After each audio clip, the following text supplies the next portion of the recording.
is so split up over the years. And the reason why I wanted to come on this program is because not just for my situation, but those policemen out there now, the young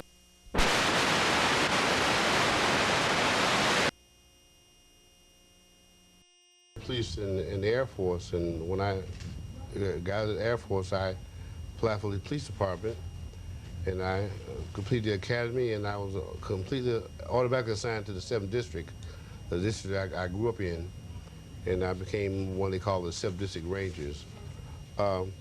I worked on the streets for quite a while, and they needed an officer to go to Harper High School because they were having racial problems. They were having a racial transformation.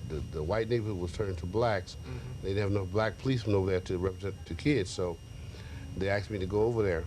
And I thought I was going to stay for only 2 weeks, but I ended up staying for 20 years. Wow. Right. And then I went to several other schools. I went to Lindblom High School, DuSable High School, Dunbar, Phillips, Calumet, Corliss, Curie, Hirsch, Julian, several other schools. And during that time I also worked with the Board of Education, and I started with them in 1968, and I'm still affiliated with them after 40 years. I worked part-time, and I had been working full-time at Hyde Park High School. I also worked for the Park District for 11 years. So my whole entire career has been around working with law enforcement and working with our young people. Great. And how long have you been retired now? I've been retired since 2000, 15 of May 2000. 5 years. Right. Living a luxurious life. Well, you know what? I'm very fortunate to be here. A lot of my friends didn't receive a pension. They didn't receive any accolades. They haven't enjoyed the things I've enjoyed, and I'm very thankful to be here. Well, you know, George said that some 20 Chicago police officers, all of the Caucasian persuasion, busted into his home in the 8700 block on Hermitage and claimed to have a warrant to search his home, and to search his home for something his son may have on the premises. And they terrorized his wife, the grandchildren, and another child in the house, a grandchild and 2 other people in the house. And take the story from there, George. Well, first of all, I'd like to say this, that I am a retired police officer, and I am pro-police. I believe in the police department. I think that those young fellows and women that risk their life every day for our city are paid not enough, and I have most pride for them. But as do myself. Right, but now I'm at home, and I'm resting with my family about 7 o'clock on the 27th of June, and all of a sudden we heard a bang at the door. I didn't know what was happening. I was halfway asleep, you know. So all of a sudden these people rushed in, and I ran for my gun because I don't know who's coming in my house, but they're policemen. I'm kind of relieved. I see the uniform. Then they start pushing me to the side. I said, wait a minute. I'm a retired police officer. I show him my star. He says, get back. We don't give a care about that. Get back, get back. And then all chaos. They start calling people names, pushing me and my wife and my son, my grandson, and my neighbors who were in the house out to the back of the house. I said, what's the problem? He said, we have a warrant for your son's arrest. His name is Brendan. I said, well, he's here. He's on crutches. And if you want, you can do anything, but you don't supposed to do it like that. He says, you ignorant, black, I don't know if I say it on TV, motherfucker, nigger, get back, I'm in charge here. I said, I've never heard anything like this before in my life. Get back. And he started pushing me in the shoulder, pushing me in the back, grabbed everybody out, and put everybody out in my backyard. I had a tent out there. And then he says, you all have guns in the houses, you have dope in the house, and we want the guns. I say, my guns are in my house, and they're secured because they're my guns, and they're registered with the Chicago Police Department, says Chicago, and I'll show you where they're at. Went back into my house, they had tore my ceilings up, they had broke my piano, they had broke my front door, clothes all over the house, there were people running in and out. Then I saw dogs in my house. I said, what do you have the dogs in my house? He pushed and shoved me again. My wife got so upset, she fell out. She started shaking. I said, somebody look and see about my wife. And one guy says, there's nothing wrong with that black bitch. I said, what's wrong with you people? I thought the world was coming to an end. Now, I've been through a lot of things in the service and otherwise, and maybe they said, well, now it's finally happening. Yes, it is happening to you. When you personalize something, when something happens to you of that magnitude, I could not believe that. First of all, I couldn't believe because I've never conducted myself like that. Right, right. I haven't seen very many other policemen conduct themselves like that, and I've been on raids. But these guys were just overzealous. They got my guns and they said, your son is a felon and he's not supposed to be around guns. I said, listen, my son is 28 years old and he was a felon when he was 18 years old. And he's been a viable citizen since then. And I'm a police officer and I have a right to have guns in my house. And even now I can carry a gun off duty. So what the heck are you talking about? They continued to rant and rave on, and they went and downstairs and they found a plastic relic gun in my ceiling. They said, oh, we found another gun. They're all excited. I say, that's a toy gun that my grandkids were playing with. I took it to hide it because I don't condone guns. I said, you don't have to push my pictures off the wall.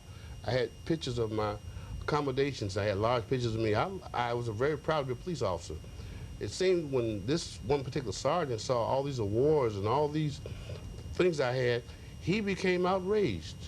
He pushed and shoved me, get back out of the house. By that time, they had called the ambulance for my wife and took her out of there. And then some guy said, yeah, take that bitch on out of there. By the time all my neighbors had gathered, they're all around, what's happening? What are you doing to Mr. Hudson? This is a crime scene. We found 14 bags of reefer on the roof. I said, there's no reefer in my house. I said, I take responsibility in my house. I said, we found an automatic clip. I said, it's probably mine because I have a lot of paraphernalia from the past. He says, well, you're under arrest and you read me my rights and put handcuffs on me. I've been in Chicago I was born in Mississippi, but I grew up in Inglewood and I delivered groceries and I've been to all the gang area. I went to Beale and Bass and Parker High School. I've never been involved, no gangs, never been arrested in my life. I joined the service, I was the military police, a cryptographic clearance. I can be trusted with nuclear weapons. And after all this time, you're gonna put handcuffs on me. I'd never been handcuffed. And that was traumatic. Traumatic.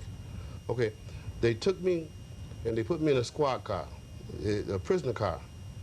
I have a knee replacement from a prior accident. My knee hit the thing. I said, wait a minute. And they kept pushing and shoved me in there. They broke a Rolex watch I had on. My son had just bought it from Korea. My son served in the Army there, and he's still in the Army there. We're Americans. We're citizens. We're not bums. We believe in our country. Okay. I found out that all these officers were white, not one black officer. And all these virtual and slares and snickering and going to my house, look what this, look over here, look over there, tearing my piano, going to my personal belongings, you know. I said, what did I do to deserve this? My son's on crutches. He can't walk. They grab him, put cuffs on him, and take him out also. They called for 2 cars from the 22nd District. Now, these cars came from the 7th District, the district I worked in for 27 years. I live in 22. They had no officer there of rank, no exempt officer. They had just this sergeant. All of a sudden, he calls for 2 cars, 22, and they came, and they were supposed to transport us. Instead of them taking me to the 22nd District, we had to take a long ride to the 7th District. All this time, I'm handcuffed, I'm in pain. My wife is going to the hospital. I know what's happened to my kid. My grandson's out there hollering. They told my neighbors that this is a crime scene. And I was kind of upset about it. I got to the station. They started ostracizing my son. I said, son, you have to worry about it. We haven't done anything wrong. You haven't done anything wrong. He said, your son is going to be charged with your guns. I said, those guns are legitimate, and I don't know why you're doing that. They had some officers in the room. He had asked some of the black officers to leave out, and they did. When they left out, these policemen that were on the raid started fighting among themselves. I don't want to be no part of this. I'm not going to write off on this here. One of the police women, the only one who was there, who did an illegal search at my house of one of my guests, said, I'm not signing off on that stuff. They didn't want no parts of it. Why don't you tell me he was a retired police officer? I said, listen, I have a real bad headache, and I want to go to the hospital. So the watch commander came, a person I knew because I used to be her brother's training instructor. Right. I'm not going to mention no names because, you know, I'm not going to do that. But right. I trained him, like I've trained many police officers. She says, George, what are you doing here? I say, these guys came to my house. Well, let me talk. I said, no, I can't talk to you about that. These guys, it's gone too far. I need to get all their star numbers. And she left. So I called and I said, listen, I need to go to the hospital. The sergeant said, you're just faking, nothing wrong with you. I said, I want to go to the hospital now. So one of the black officers that knew me went downstairs and called the paramedics. When the paramedics came up, one of the young fellows went to Harp High School, thank the Lord. He was a student, I remember him. He said, officers, we're taking you out of here. They took me downstairs to the station, and I just passed out. I remember waking up at St. Bernard Hospital with tubes all in me and people all around me.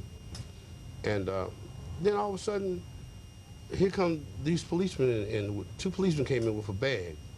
They had my guns in there. They said, listen, Officer Hudson, what happened was wrong, and I personally want to apologize.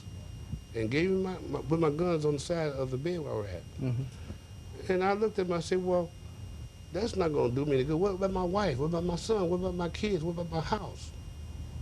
But I did remember the guy that gave me the gun, and he was a PPO. He was a probationary police officer. This is the same guy that his name was on the warrant. This is the same guy that came to court. This is the same guy that they made to do the paperwork. Mm-hmm. They put it off on a probationary guy. Right. They in other words, they covered up, and then they took the weakest link. And I think that's terrible too. Yes. I think that sergeant should be, at least he could have owned up that he had made a mistake on the spot. But instead, he put all his men in jeopardy. And I told them, when they took me out of the house, I said, you guys know this is wrong, and you're just as guilty as he is. Someone was snickering and like they didn't take me seriously. I said, but you are just as guilty as they are. And you still wearing the uniform too, and he is. And his actions are wrong, and yours are also. So that apology didn't mean anything to me. They told me that my heart had stopped on me once or twice. They had to revive me. I wanted to go to the hospital to see about my wife. They couldn't tell me nothing. They kept me there for 3 days. They kept me for another day until I was stabilized. When I got home, I looked at my house. It was all torn up. My wife, my daughter, she was away from at school, wasn't coming home because she didn't want to come to the neighborhood. My son was locked up. He was deprived of medical attention for 3 days. They charged him with an empty automatic clip. Federal ammunition law, or whatever they did. I have a copy of it here. They had also arrested was George Hudson, which is myself, and no charges. No charges of any type of drugs, whatever. Nothing but an automatic clip. They said they had rounds in it, but they had no live rounds in it. They had a bond on him for $40,000. I called up and complained, and they gave him medical attention, and they gave him what they call an I bond. They reduced it to, he got out of jail with $1,000, so he went to some friends and borrowed some money and got him out. He initially went to court.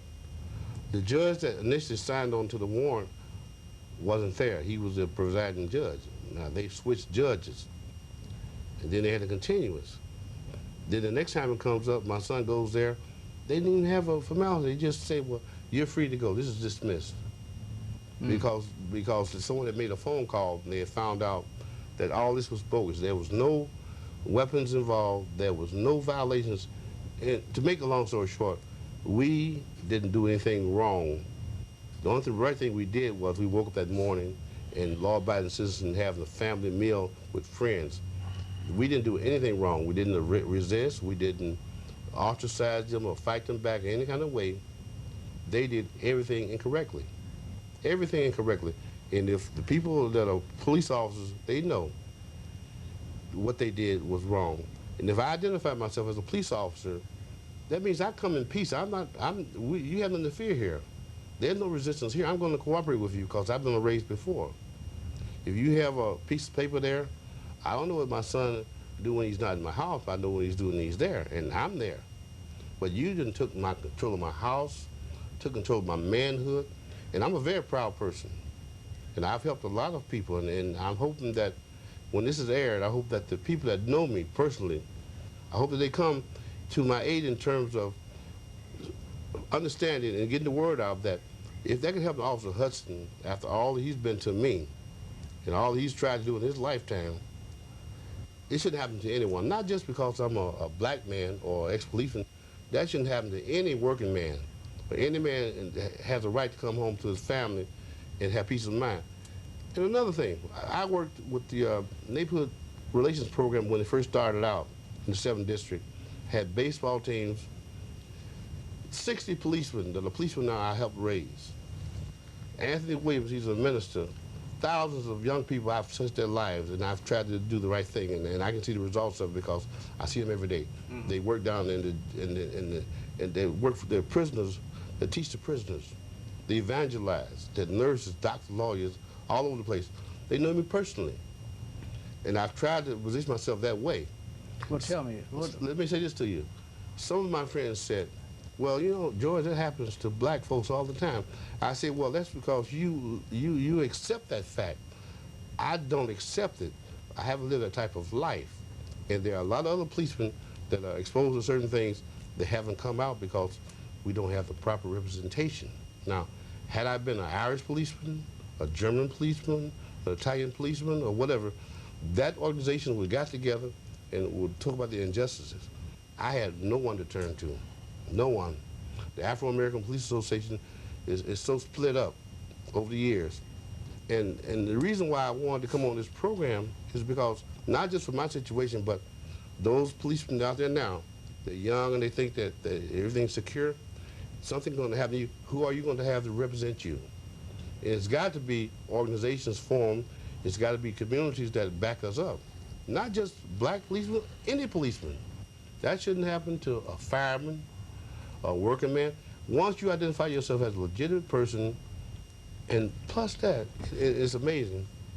After all this CAPS program, and I've been in them, the CAPS program means that you are in communication with the community, and the policemen get to know you and you get to know them. Now the policemen in my area are very good because they wave to everybody and you know them by name. But the policemen in the 7th District don't know me. And why would you let them come in there where you don't know me at and tear my house up? I might have a heart patient there. But the guy that works at B car in the morning time, he knows who lives there. He knows everything about, that's not a trouble spot. There's something wrong there. They could take a little bit more time. If you have all this communication going, you get all these phone calls, they know where a trouble spot is at, and they should know who live where. I'd be doggone if they're gonna go to Naperville with 20 black policemen and 2 dogs and serve a warrant to anyone. And I'm not a racist, like I said. You're not gonna go to the north side of Chicago. Like I said, you know what? The first partner I ever had, regular partner I had, was a white guy. His name was Ralph Mispagel. And you remember him. I remember Ralph. He called him the Gentle Giant. And he taught me, he said, you know what? Being a policeman is an honor because I come from the old country and it's the only job we could get. So you guys got a good opportunity. But be fair, George, no matter what. Be fair, firm but fair. And I never forgot that. And we had a good time together, and he taught me well. And I never forgot that. So I'm not prejudiced. Not prejudiced against white or black, but I am against an injustice. And I would be remiss if I didn't bring it forth because I know how I feel. I don't want no one else to feel like I felt because it's demeaning. First of all, you know you have a double standard. Yeah. And you know that in promotions you have a double standard, but you still go on out there and you try to make it, and luckily I was able to survive it. A lot of my friends gave in to the pressures of that double standard, and they drank themselves to death. Some of them committed suicide, and this is the truth. Some of them left their wives and they went astray. I've been married to my wife for 35 years. I've had support. And even now I'm thinking about the support that I have. Right here, I have Reverend Anthony's support. And I have other people's support. And I think the more the people find out what happens, not just to me, but to other people, when they find out that this is occurring, they'll put a stop to it because after all, we do vote and we do have rights. And we might not be rich and wealthy, but we do remain respect, no matter what neighborhood we live in. And if you have policemen, they should be trained. If you have some that are overzealous, you need to weed them out. But as I said before, and I'll stand by it, that most of the policemen I've met have been gentlemen. They risk their lives. They don't pay them enough. And respect to most of them, but the ones that came to my house were completely wrong, and they should be chastised. And I hope it's fully investigated. Well, I think right now you're out on Straight Talk, And lots of people watch this program, including the mayor. And I know he's going to have some questions because, like I said, you served a stellar career within the Chicago Police Department. There's no excuse for what I just heard. And what I'm sure the audience is excited and probably are sitting on the edge of their chairs, knowing that this could happen. If this could happen to a Chicago policeman, what chances do I have? Right, exactly. WL, you know, when Officer Morgan called me at the church, you know, he knew I was over in Inglewood. Officer Morgan's an Inglewood boy like I am. I just discovered it, but I'm not. Hudson or Morgan? I'm talking about Hudson. Well, you know, Morgan's different. Same thing happened to Morgan, Same too. thing. We're going to talk about Morgan, too. But when Officer Hudson called me and told me, you know, I was taken aback because I've been knowing Officer Hudson since I was a boy in 1969 when he was a patrolman at Harper High School. And I remember. You're trying to say he's that much older than you are? He's a little bit older than me. He's old enough to be my big brother. Yeah, I'm much older. But when Hudson was at the high school, he was always fair. He didn't harass the students. You know, I was at Harper. You know, Pastor James Meeks was at Harper. We had a lot of outstanding young men and women who were doing great things in this country and in this city. And everybody remembers Hudson to be fair, but when Officer Hudson called me, he said, well, I knew if I contacted you, you would fight with me. So I began to gather the information and talk with him. I put a call in, WL, to the superintendent's office, the Superintendent Klein. Klein was in a meeting. I had an opportunity to talk to, have an extensive conversation with one of the top commanders, Commander Gross.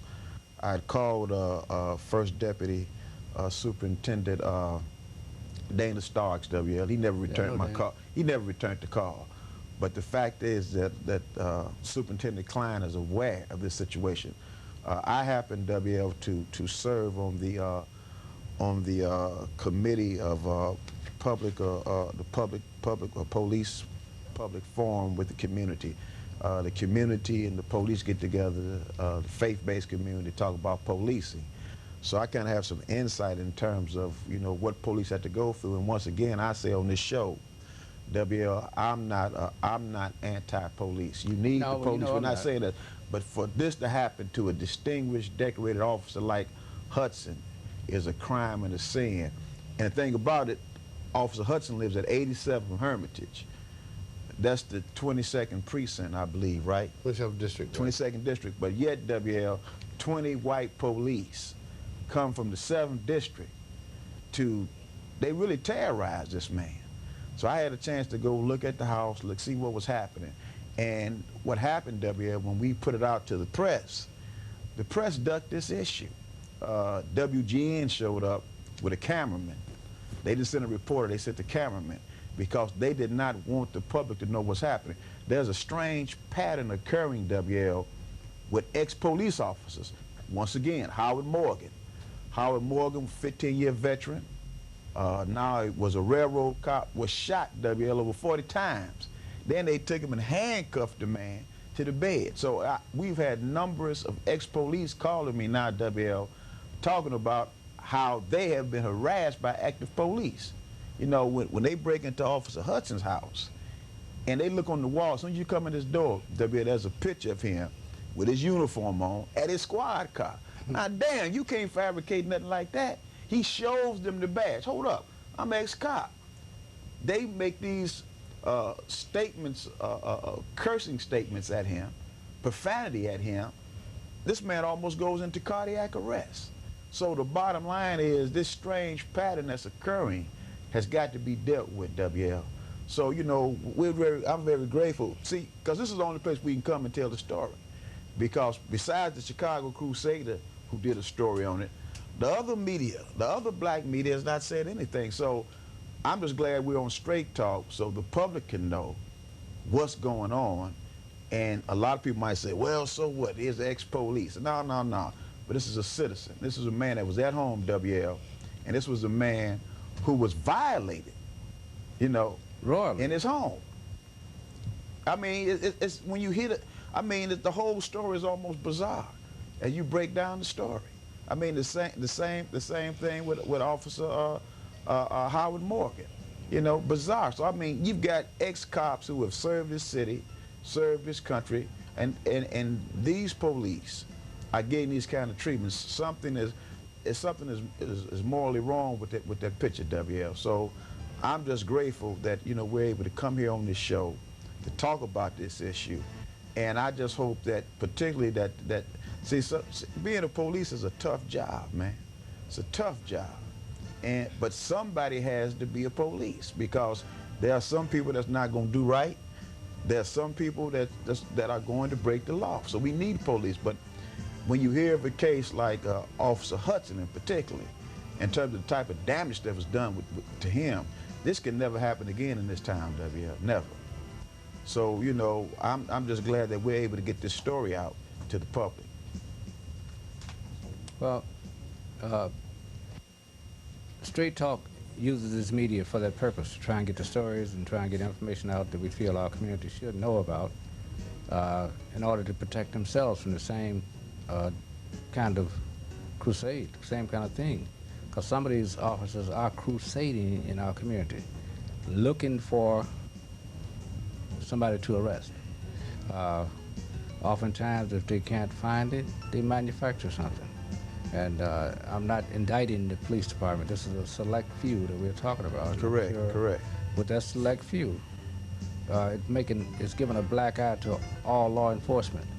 I know oftentimes I'm in circles where I'm ashamed to say I'm in law enforcement. I'm ashamed to even mention it. Like sometimes I'm ashamed to say I'm a minister. Yes, sir. You know, and that's the pigeonhole that these people have put us in. Correct. 'Cause there's no reason why you should be ever ashamed of being a minister. No reason why I should be ashamed of ever being involved with law enforcement. But I see what's happening around me. And I think the superintendent will get a call from me, and I'll try and make an appointment with him and go down and just have a discussion with him about this. Or have him come out here and discuss it. Have him come out and sit where you're sitting right there and tell us about these things that are happening in our community and why. Officer Hudson, Officer Morgan was shot some 30 times, was it? Yes, sir. And he never fired his weapon, yet other policemen came up injured. Yeah. Yeah. They claimed he fired at them first. Now he identified himself. Morgan identified himself, and if anybody in the Morgan family is watching this show, WL, I hope they will call them, because we do need to meet with Klein, because Hudson and Morgan, they're not the only cases. I mean, Morgan's case was so bizarre you couldn't hide it. But what they try to do with Officer Hudson's case is sweep it under the rug. But with the probation officer. Right. Probationary officer. They used a probationary officer to be the fall guy and had him doing all the paperwork. You know what's alarming to me is that you have people that are exempt rank, you know, watch commanders and district commanders that maybe they didn't know initially, but they found out what happened, yet no action was taken. The internal affairs got involved. Yeah. Okay, we're going to take a break. We'll be right back. Parts of this program. We've heard of bizarre cases coming out of New York where a young man was shot at 25 or 30 times. I think he was hit 3 or 4 times, and he had nothing on him, period. But they suspected he may have had a weapon because he reached inside of his clothes. We had cases in California where people were shot in their cars, and then they had to apologize. Oh, we thought he had a gun in there. So what is happening? You know, I just don't understand, Pastor. Put a spiritual connection to this. Well, I think, WL, it's a reflection of the times. You know, the scripture talks about a perverse and corrupt generation, and we live in a culture of corruption, maybe almost beyond our finite, infinite, our finite imagination. I mean, there's corruption everywhere, particularly in this city, and it's there. I mean, we're kidding ourselves not to talk about what's happening, you know. But at the same time, as citizens have to maintain and do what's right. As a citizen, I try to be a law-abiding citizen, but at the same time I understand that as a person of God, serving God, it's my role to not conform to this world, but transform this world. And so we've got to transform a negative situation. We can't accept what happened to Hudson and conform to the standards of the day. If we conform to what happened to Hudson WL, then we're guilty. We got to transform the police department. We got to transform City Hall. We got to transform our city. But the solutions lie with us. The transformation lies with where we're at. Hudson, I can say adamantly, has always been a decent human being as far as I know. I've known him for 30 years. He's an example of what a good policeman is. And so when a good maybe what happened to Hudson in a strange way needed to happen because of the fact there are other things happening out here to other retired police. And anytime 20 white cops come to the home of another police outside a district and do what they did, then they terrorize this man's house. This man is owed an apology by the superintendent as far as I'm concerned. And this man is owed a settlement, a suit,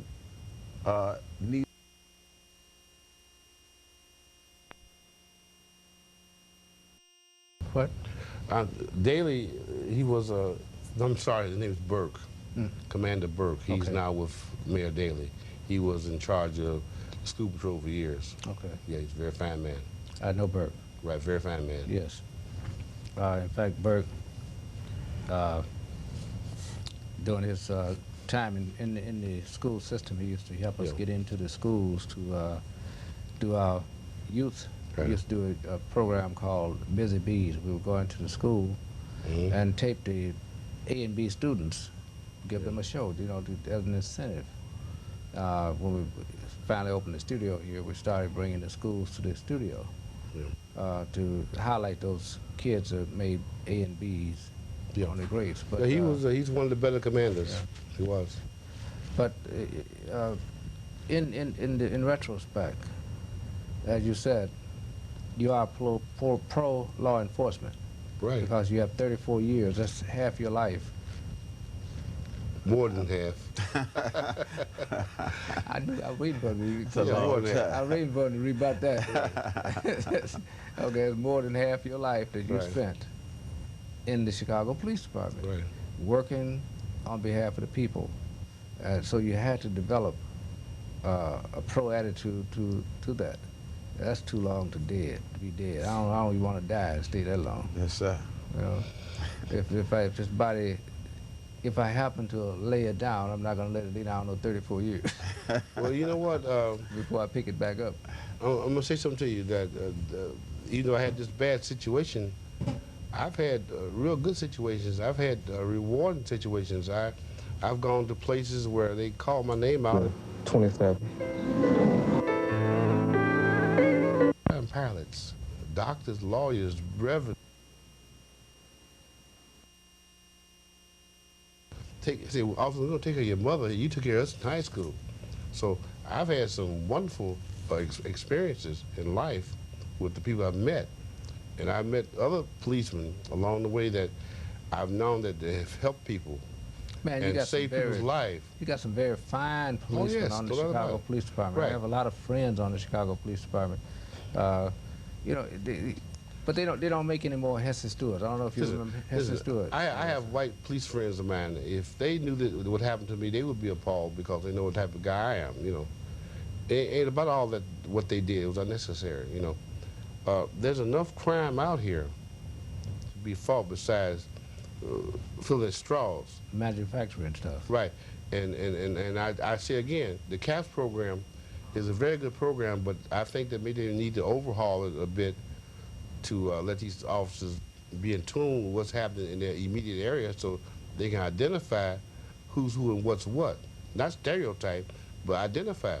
Because you have computers and you have a list, the people that you owe money to, they know who lives there and the phone number and how many people there. The police department should know also who lives there. Ex-policeman lives there. Now, all these policemen, they now carry their weapons off duty because of the federal law. because of 911. You have to be careful who houses you go into now. You can't just bust people's house. The policeman there with his gun, and he don't know who's coming to his house, and you shoot him, he shoots you, you shoot his grandson, you shoot his grandmother. It has to be stopped. There has to be some type of procedure they have to follow. Now, I'm sure they have one, but these guys didn't follow it, or they need to update them. And WL, that's the issue. A procedure needs to be developed in terms of when active officers come in contact with retired fellow officers. There's got to be a procedure, you know, and I don't think that the police department has developed a procedure for that. There's got to be a procedure for police officers coming in contact with active police officers. That's true. You know what it That's is? true. You know, it's courtesy. Courtesy goes a long way. When I came on the police department, if you work for the CTA, Okay, let's you take work our for the last. city. Let's take our last break, and then we'll come back and Right. finish it up. We only have. A But few minutes left. you know, when you work for the city, you work got for to the city. pass. Right. You got to Right. pass.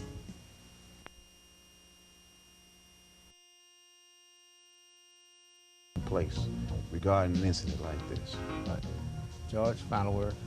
Well, for all the viewers and the ones that know me, I appreciate your support, and I also want to take this opportunity to thank each and every one of you for making me proud of you. All the ones I've met, and you became policemen and firemen and teachers and nurses and doctors and viable citizens.